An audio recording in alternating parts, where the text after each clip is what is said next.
Martin, did you get a chance to really read it through thoroughly? You're on mute, just you know. Sorry. Yes, I actually did get a chance to review it. Okay. And what was your take? And what was your take on it?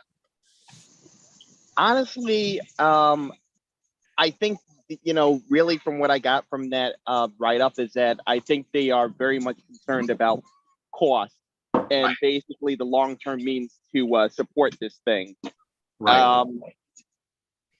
Basically, with what we understand that basically, I think we're trying to pursue grant funding to actually build out this thing. Right. But once we build out the thing, I don't think the grant funding will support operating costs. No. At least, not in the long term and stuff. And the one thing that, I did kind of get to is that if we are to develop something, we have to make sure that it's, absolutely cost neutral. So they may. Yeah, I think that that's true. I think that I think the concerns were valid concerns to express, but I think they were expressed in a way that is a little, what's the polite term for it? Gun shy would be the way I would put it. They're a little too conservative, a little too conservative from my take. I think it fails to account for the fact that we may be able to provide the service at a lower rate than the other providers do, and at better speeds that are currently given. The other thing to think about is if we flesh out a recommendation for a model where what we construct for the city, Warner Cable and Spectrum, and are okay with their service or wouldn't know why they would want to get better service. Right. I think you're more likely. I mean, really, it would come down to how it's marketed, to how you market the possibility, and I think that's a lot of very important prep. Basically, what we need to do is do a little more benchmarking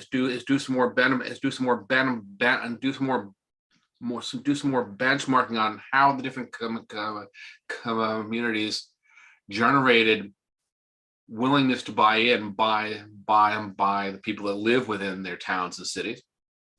And I think that data is out there, but let's say the other thing which we had thought about was, even if we took a phased approach where we initially hires a firm to manage the network with the idea of transitioning to a fully managed city network, that would protect some of the concerns. I mean, the concerns, for example, expressed about, well, will the city be on the hook for the cost of this if it fails? Well, not if we create a separate authority for it. That's one of the advantages of creating an authority. Justifiably stated was, well, yes, but there have been state laws made more recently which have limited the ability to create authorities. The exception of that would be something like a broadband authority, which is considered to be an area of critical infrastructure that also could be part of the appeal that we need to make. The city needs to make to its state delegation, is to have a modification bill for a modification put in to better support the creation of broadband authorities in New York State, for which I suspect there would actually be a great deal of support. These are all considerations. I mean, this is not a thing that'll be, box ready within 12 months. It would have to be a phased approach. There would have to be an interim series of steps. The other thing which we may want to pursue, and actually Brian had brought this up via email, is pursuing the idea of creating edge networks, which there are firms that we could hire and basically contract with I'm going to say that would deal with the construction and the management of the network on the city's behalf. Again, creating more of an arm's length between city cost and the risk involved. So I think these are things we need to dig into a bit deeper. The other thing which Brian had brought up, and I just want to mention this briefly, he had had a conversation with a couple of people privately that he deals with in the scope of work. Hey, and welcome. We're just talking about the feedback that we got from the director, from the city's director of IT to the draft report. I think that one of the things our newest commission member Brian had brought up. Let me just bring it up here. Is that for example, there are a couple of firms that would like to come to make a presentation to us about the kind of things that they do, which are basically they're willing to make a presentation on what they call private 5G service. So the one is, I believe, smartpoint.io, and Intel is willing to come to present about what they do as well. That's something we may want to set up for a couple meetings away, just to hear what they have, and just to hear what they have to say about the kind of support services that they could provide, or the kind of projects that they're working on now, which may be in line with what we're looking to do for the city. But I do think that the two big things we need to address are the cost questions, certainly. The other thing is we really need to get a better sense of what legal changes, if any, we may need to suggest to create a separate authority to manage broadband for the city, which would also address some of the risk risk concerns. So Martin, one thing that I was thinking about too is that one of the things that I was considering in light of some of the feedback that maybe we also propose that before we start doing any serious work on this, that we commission a survey at least of like city residents to see what specifically they would want. Yeah. In terms of filling that gap, because what we may propose and as members of this commission might contrast with what city residents really want. True. I think that's a valid point as well. I mean, part of this too is, which I know that we had talked about as we were coming up with the preliminary draft, is a need to better outreach to the full city itself.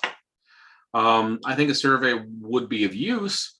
The concerns which we've had in the past, and I think they're still valid concerns, is that in a lot of the areas which are currently not well served, which are the areas that we want to target first, that an online survey, for example, wouldn't necessarily be the most effective tool to judge the level of interest and what they're looking for, or what they might be willing to be a part of. And as far as mailing a survey to homes, then you have the question of, one, do we have the current addresses? Who's going to do the data and entry for all of the respondents to that survey? Because that could be a considerable amount of paper surveys.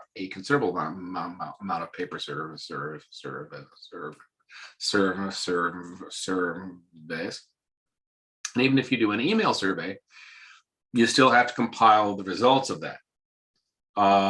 There are some ways to do it, to do an emailed survey that sort of have a back end component to help you compile results. But that all of them, I say, but it all also depends on how you frame the questions themselves. Certainly, Right. I mean, again, not to say it's not a good idea. I think it is, but I think that could be a very involved process for this commission to take on. And I don't think it's anything that, I don't think we should, take on as a commission, Right. as well. I just think it's something that, needs to, be put out there. Like if the mayor's team, does, cite cost as a concern, then, we would have to get, whatever the city decides to do with what we compile in the final report. It can be something that. Yeah. Well, Martin, you're on mute. You're on mute again. Sorry. So it cut you off a little bit there, but yeah, I think you're right. One of the things to think about too is one of the things that we had considered is that the county is pursuing a broadband initiative at the same time. They've just started their process recently. They're still incredibly early days on it. But one of the things we had talked about was making the city link into the county effort, so that in effect, if you had one authority, let's call it that, to manage the broadband network, not just for the city, but for the towns within the county, the city's authority could potentially include the towns as clients, as paid clients, which would also mitigate a lot of the ongoing costs, similar to what they did with solid waste in years past. You charge fees for services, and that spreads out the risk so that no one area is taking on too high an amount of risk. And it also gives you time to get the word out. So basically you're fishing in a much bigger pond.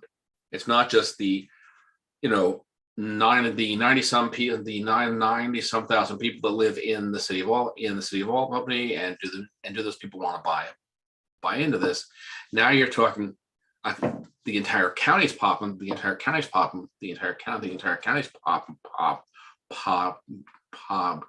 population. So if they're willing to buy into it, because right now they have no viable alternatives in quite a few cases, they'll take what comes. And if we say, well, it's high speed, as high or higher than anything that you're getting now, it's managed. You have some say in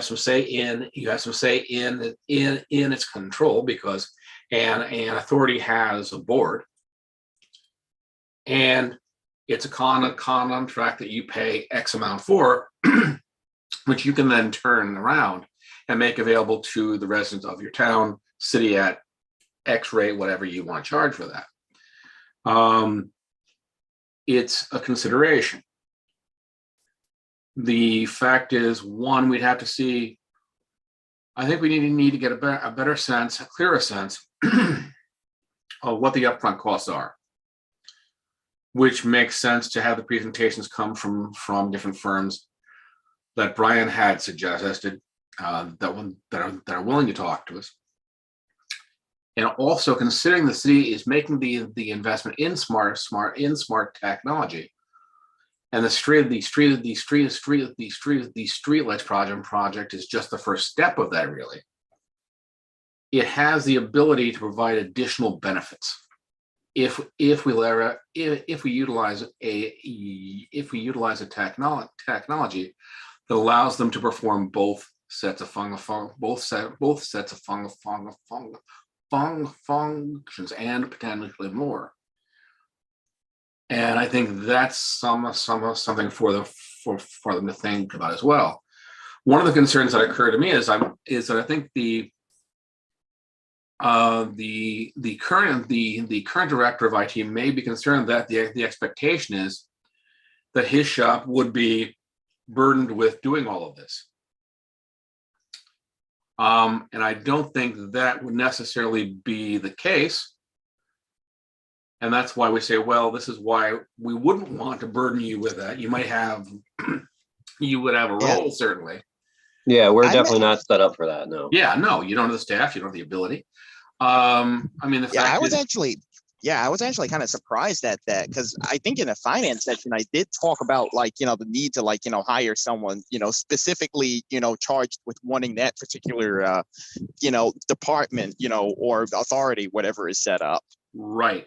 I think that you did. I think, in it being fair, I think what the initial reaction to our report was a knee-jerk reaction with some very valid concerns. Doesn't make them any less valid. But I think that a closer read, a second read, might have addressed some of those concerns. The other thing to think about is whether to invite him to a meeting to better discuss the concerns, and I think be able to deal with some of his questions that he raised, by drawing on you and Diana and the rest of us, to sort of get a clearer sense of just how real those concerns are. We had hoped that Kate and Caitlin could help us with some of the legal research. Unfortunately, due to events, she was not available to us as we were preparing the draft. My hope is that she will be now. But if not, I've reached out to Chief as well and asked him to make the research at a minimum, the research council for the Common Council available to us to assist with those types of questions, with the types of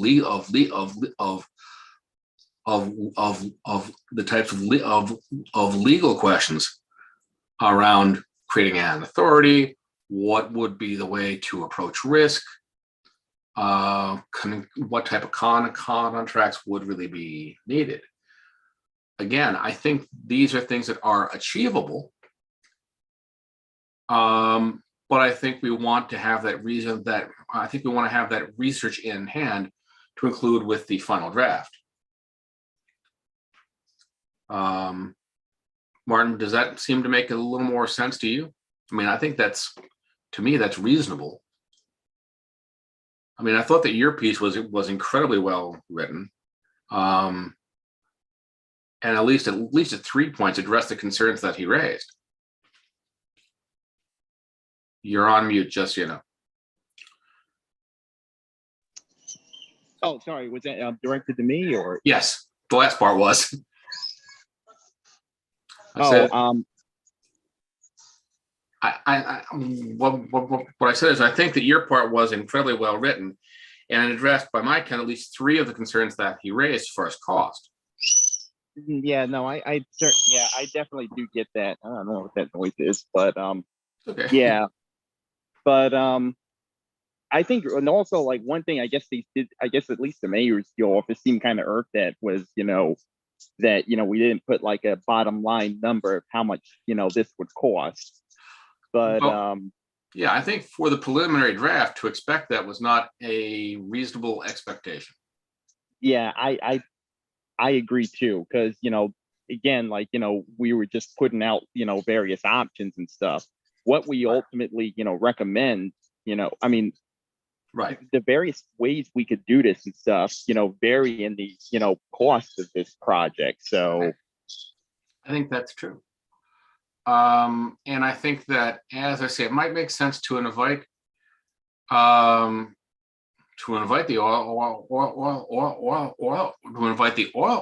author of this feedback to a meeting, a couple meetings down the line, to be honest, to sort of make sure that what we are reading is what we think we're reading, and possibly address some of their concerns, or see what follow-up questions they may have once we provide them an explanation.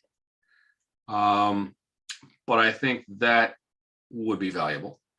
The other thing is, I think the presentations that Brian was talking about by email might be of use as well. I want to talk to him a little bit more about that.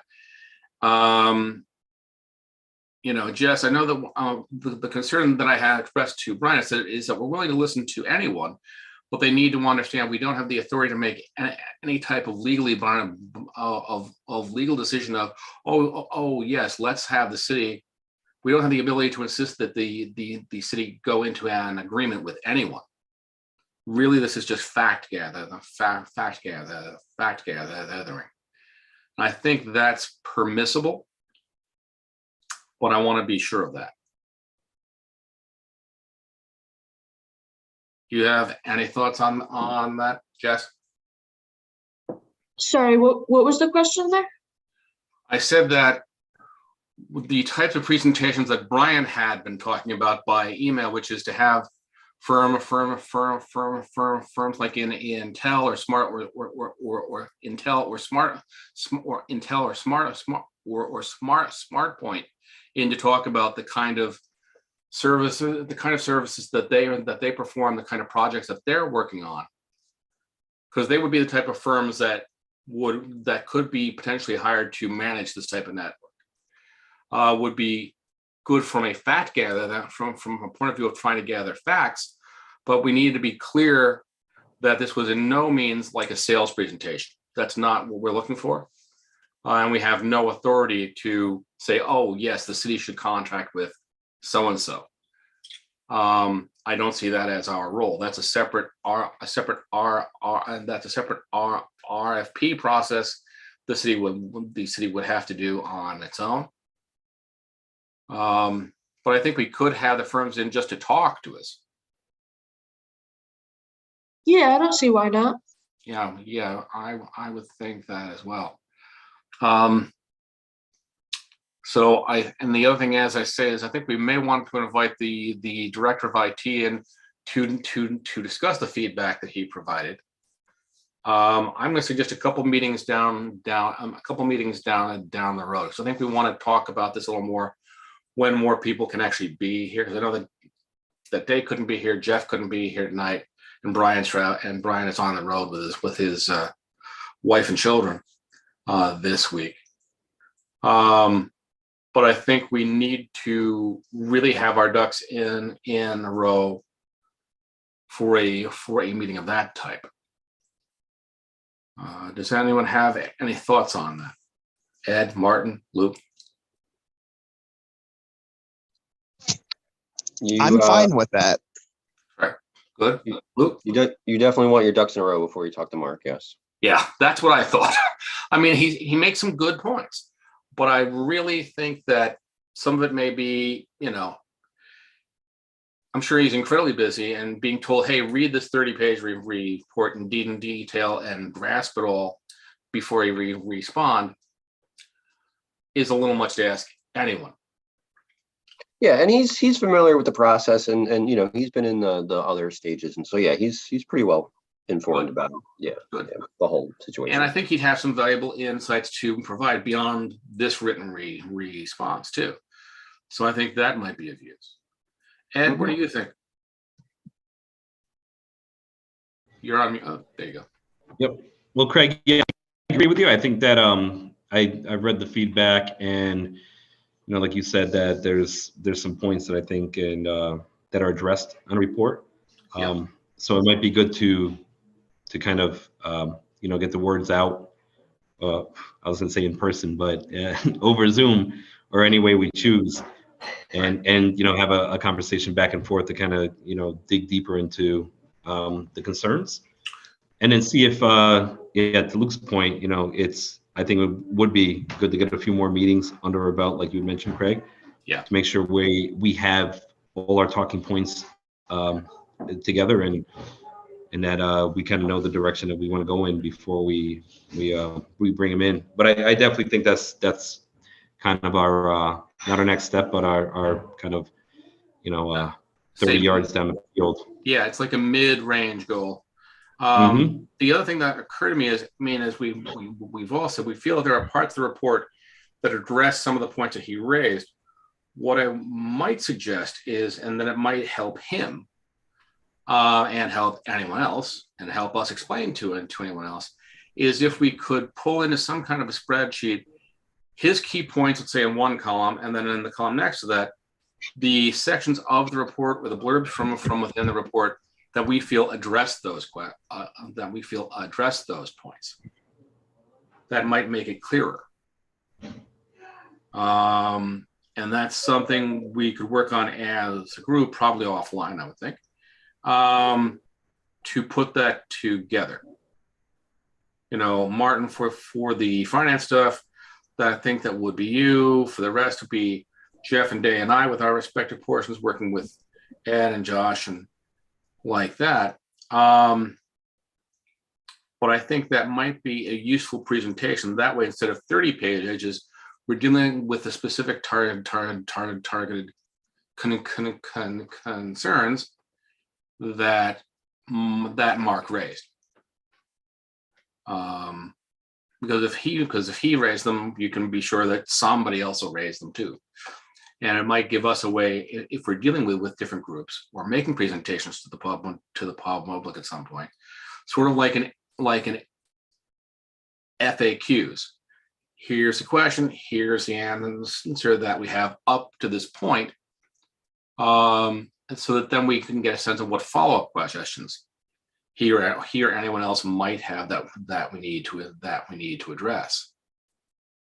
Does that make sense to you folks? Ed, Martin? Yeah, I think that makes sense. I think that's a good way to go. Good. Martin, what do you think?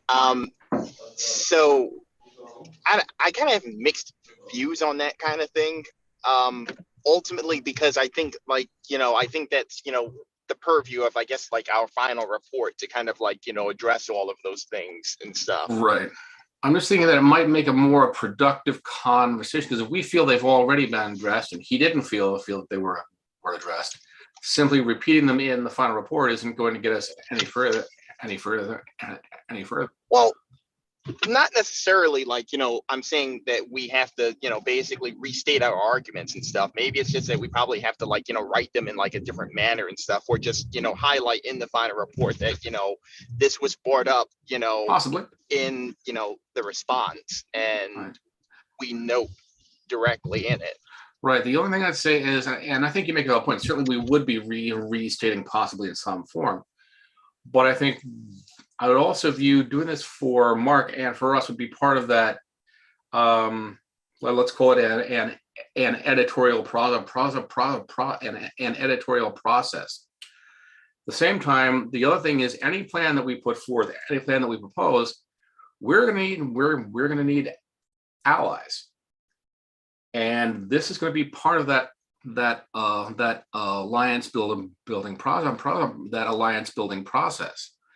If Mark has concerns that he feel are valid concerns, but he has to wait 6 months to hear some version of, okay, here's how we feel those concerns were addressed, he may still not agree. But if we start to explain to him now, so we're all sure that we're on the same page or close to it, that may be a helpful process. And we may be able to turn him from someone with concerns to someone who says, gee, yes, costs will always be a concern, but I think they have a reasonable strategy to address that with the following strategy. That would be valuable to us. I mean, given the amount of time that we've all worked on this, what we don't want to do is get to a place 6 months from now where we present a report and they go, yeah, no. And it sits on a shelf and the city doesn't get better. That would not be a good end to the story, at least from my point of view. The thing is, let's sort of use them as a test audience. I don't know that we need to go into great detail with a flow chart, but it's something we may want to look at putting together just to sort of help out a little bit. I'm just putting it out there. To me, if the group doesn't want to do it, fine. But but I would say in my experience, making presentations of that type to different types of managers, different types of officials, I found that to be a useful approach. Well, I'm not opposed to any, presentation Right. to individuals or, Right. key stakeholders. Right.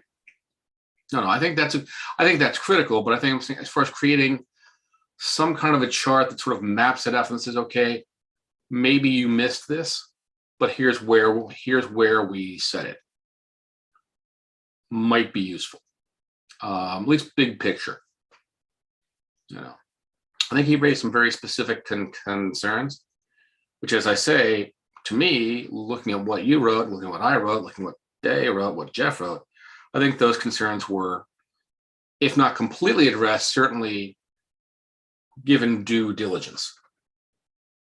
And I'd like to see that acknowledged. Let's put it that way. Because the mayor will look at both. She'll listen to us and she'll listen to him. And, the city is paying him a great deal of money. At least I hope they're paying him a great deal of money for that job. And you're paying for his expertise. So it doesn't make sense not to listen to it from the mayor's point of view. He did mention a number of stakeholders and community members in the intro of that response. Have we or the commission reached out to anybody and try to see what sort of interest from other bodies and potentially large, I guess, customers or partners? Well, I think that part of the partnerships piece, I know that Jeff was working on that. There's definitely a plan in this next phase to do more of the outreach. So that's one of the things we want to talk about when Jeff is here, because that was really his area of focus within the report itself. Gotcha. And I know that he did have some conversations separately, but I think it makes sense to have more of those types of conversations as a group. Okay. Also, there seems to be a lot of grants involved with pretty much anything we're going to do. Yes. I mean, is there a grant writer or someone that? Well, that's the other big later question. step, right? We don't have a grant writer in house. We know there are grant writers that work for the city because they've written grants. Yeah. The thing is, we can also reach out to the community itself and have them assist with that process possibly as well. The kind of ironic part is a lot of these grants want very specific things, and if we don't engineer a network that leverages those specific desires, Yeah. so it's sort of a chicken and the egg. This grant is looking for this kind of reach to this kind of person in Right. this way. Yeah, I mean, and that's a very valid point. There is certainly breaking it down basically, and Martin, certainly you can weigh in on this more. It's more in your area. There are a couple large pools of money, state and fed. At the state, one at the state level, one or more at the fed level. And there are rural grants. There are grants that would work with the city. Operating costs are not part of that equation. Construction costs are. So that we need to get into in greater detail as to what the requirements are for those grants. And I think that would be something, if not within the body of the final report itself, certainly attached to it, saying here are the specifics, and here's how what we propose would meet at least the basic requirements to complete the grant paperwork. That might assuage some of his concerns about cost. I think it would certainly help, because he's looking at it as, listen, if I go to the mayor and say, Mayor, let's do A, and all it will require is a 14% tax increase in 1 year on all city homeowners, I can tell you as a homeowner, there'd be a torchlight parade outside his house. Same here. Justifiably. And I think that's a valid concern of his or anyone that has to run for any office. But if we can say, well, you know, the initial cost of construction would be this, you could bond for any contribution from the city or from an authority created by the city. For the part you might have to match, and do an RFP process for a firm to actually manage it. And this would be the ongoing cost related to that, so that the startup cost per household would be X, Y, and Z. For a commercial account, it would be A, B, or C related to these speeds. There are minimal speed requirements. There are certainly cost requirements for that and level of buy-in that you need to make it sustainable. We've seen that with the Chattanooga model, certainly, which I still think is an incredibly viable model for us to look at. What Mark pointed out, and it's true, he said, well, they usually, firms that do that related to a power grid as well. That's true. The reason that they do that is they're already creating a smart tech grid of some kind. And the most common one, of course, is a smart power grid. In the city, in our city's case, they're creating, in theory, a smart grid of street lights throughout the city. So in a sense, you have a grid. You will have a grid, at least that's the plan. And okay, the question then is, how do we turn that one grid into a Swiss Army knife of grids, which serves more than one bold purpose? And is there a way for us to do that so that the cost of maintenance, the cost of doing so, is mitigated not just for one project, not just for one project, but for two or three or more? The one thing which I was very intrigued by when the sustainability chair was here was that he talked about the different things that the light technology could do besides just control lights. And one of the things that he listed was gunshot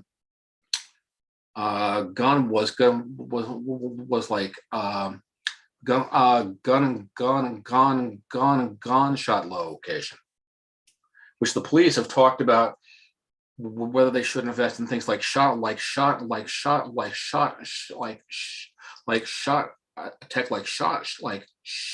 spotter for the city. Well, if that's one more element that could be built into this, so now you have the ability to make our neighborhood safer, better lit, more consistently lit, and provide broadband service, at least in phase one, for those areas of the city where they have the greatest concerns about lighting and keeping the streets safe. That's an added bonus across the board. But I think it requires each of the people involved to look beyond their particular silo and more of a broad vision of what it could be, and then get into the nuts and bolts of how we get there. And I think that's the concern that I had is, while I understand Mark's approach, it seems somewhat siloed. Now, he may have been because he was trying to address concerns specific to his area. That's fine. But I think the broader vision for what we can do by creating a network of this kind needs to have a choir of these voices. Here's projects that we didn't do because the tech wasn't available. Here's things we think would benefit the city in this way or that way. And how can we leverage by creating this net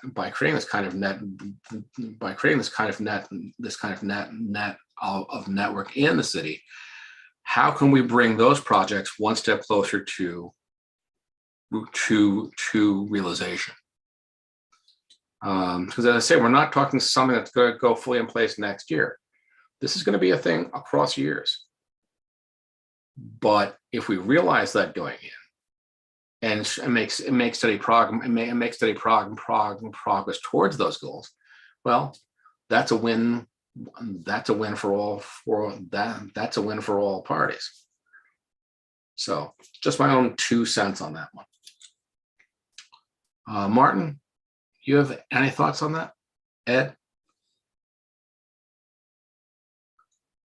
Well, I mean, I agree with everything, what you're saying. Only thing I would just add is like, I wouldn't, insert, things like shot spotter into the No. report because, I think they have a checkered Totally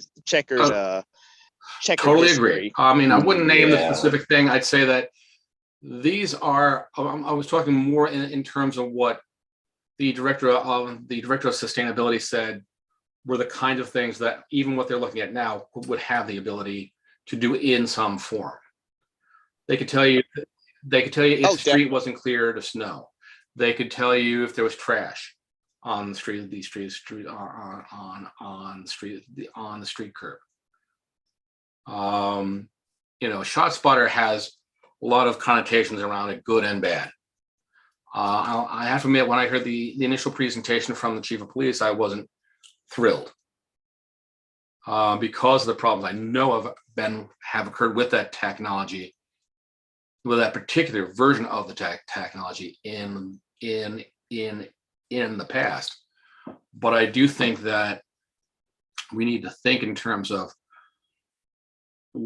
any network that we propose should have the capacity to assist with other types of projects, with different types of smart technology projects as well. And I think this would give us that versatility. Yeah, it's like we're building the pipes. It doesn't matter what people do with the water. Exactly, as Brian said, I think last meeting, once you put the pipes in place to run cable, you have the pipes in place to run cable, regardless of what that cable is. So the question is, do we do that up front, or do we wait for someone else to do it and go hat in hand? I really don't think going hat in hand has worked out well for the city in the past. But again, it depends on what the city's willing to do to move itself forward.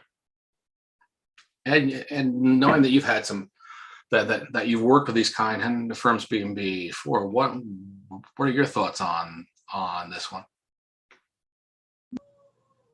Well, I think ultimately, I mean, like you guys have mentioned, probably the best case scenario is to be as flexible as possible. Yeah. And it's always a concern of making sure that our goals and what we're looking to do and to get this through on the city's end, is always paramount when we're dealing with an outside company. Yeah. So yeah, I mean, yeah, I get there's positives and there's little areas of trepidation with any option, but I think whatever is the most flexible and kind of sticks to the the foundation that we started this for and with, then that's probably the direction that we should start leaning towards. I think so too. All right. Does anyone else have anything to add? Because I've gone through the items that I wanted to bring up. If there's anything else that anyone wanted to bring up this meeting, Ed, does this meeting night work better for you? I know that Thursday nights didn't. Yeah, this works a lot better. Thursday nights over the summer is it's tough. Not a free day for me, unfortunately. No, it's all right. So I think, okay, if this still works best for folks, we'll keep with this as we move ahead. Yeah, Martin. Yeah. So one thing I will say is that Wednesdays is, generally very difficult for me. So, I think, I will, if there's definitely a meeting I can't attend, I'll let you know, but I will try to, do my best. We can look at, speaking for myself, the advantage that I have this fall is the classes are before our normal meeting time. So for me, it's usually not a problem. most nights of the week. If we need to mix things up 2 different nights, just let's keep an eye on it. Let's keep an eye on that. So if we need to shift a night to a night that we can all attend, particularly if we have a guest coming in to make a presentation, we can look at doing that. Jess, I hate to make your work a little more involved, but if you're okay with it, we can try and work around that. Yeah, so I know that I believe this is the first meeting that we're having on a Wednesday. Yep. I can't remember if it was this meeting or last meeting. But this was the time that most people were available according to the survey. Okay. But as far as like changing meetings in the future, we do have to post the public notice. Right. And we have to do that like a week before the actual meeting happens. So as long as I know, a week before, or maybe, even a couple more days than that, I can post the public notice and we can do that. All right. I think that's a thing for all of us to keep in mind. Once we get a sense of when we're going to have presentations, proposed based on the when Wednesday meeting dates, as far in advance you can. If you know, oh gee, I'm sorry, I have to be out of town for work, or I have this going on. Let us know as far in advance you can, and we can look at shifting that meeting at that point. But we do have to, as Jess points out, give at least a minimal amount of time per proper notice. But yeah, my goal is to be able for 2 reasons. One, it gives a more professional presentation if more of us are here, especially if we have an outside person coming in. And 2, we each bring different things to the table, different questions, different insights, and it makes for a better presentation and a better discussion. The more voices that we have. So it's a thing for us to keep in mind. All right, but that said, I also know that last minute things come up. So if you're sick, your family's sick, need to go out of town suddenly, that we can't do much about. That's part of life. But to the extent that we can, we want to make these meetings really available to the full group. All right. That said, does anyone have anything else, as I said, that they wanted to bring up? Martin, Ed, Luke, Jess? I'm all good. Okay, great. Ed, what about you? No, I think we're good. I'm good on my end, at least. All right. Also, I'm going to suggest that we wrap the meeting. Thanks for coming. We don't need to do a motion because we don't really have quorum at the moment. But thanks for coming, and we'll see you at the next meeting. have a great night. Night.